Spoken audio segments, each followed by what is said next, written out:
કોઈપણ ગુજરાતી થાળી ફરસાણ વગર અધૂરી જ છે.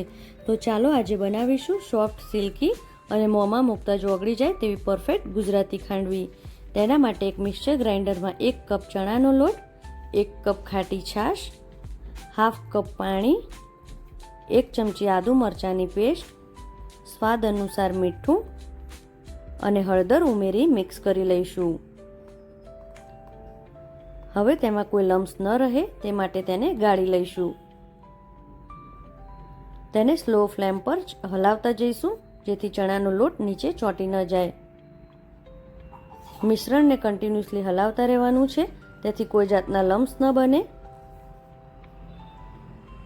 લોટનું મિશ્રણ કડાઈ છોડવા લાગે ત્યારે તેને આ રીતે પ્લેટ પર ફેલાવી ચેક કરી લેવાનું. લોટ ખાવામાં પણ કાચો ન લાગે તેનું ખાસ ધ્યાન રાખવાનું છે. હવે તેને આ રીતે પ્લેટ પર બને તેટલું પાતળું ફેલાવી લઈશું. આ પ્રોસેસ થોડી સ્પીડમાં કરીશું જેથી ગરમ ગરમ સારી રીતે પ્લેટ પર સ્પ્રેડ થાય. જો તમે થીક ફેલાવશો તો ખાંડવી ખાવામાં સારી નહીં લાગે. હવે તેને પ્લેટ પર ઠંડુ થવા દઈશું. તેની પર આ રીતે કટ કરી તેના રોલ વાળી લઈશું.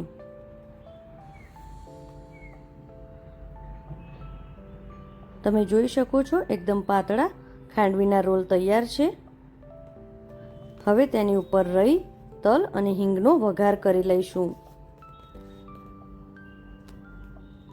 તો તૈયાર છે એકદમ સિમ્પલ ફરસાણની દુકાન જેવી ખાંડવી. જો તમને મારી રેસીપી ગમી હોય તો લાઈક અને શેર કરજો. આવજો. જય શ્રી કૃષ્ણ.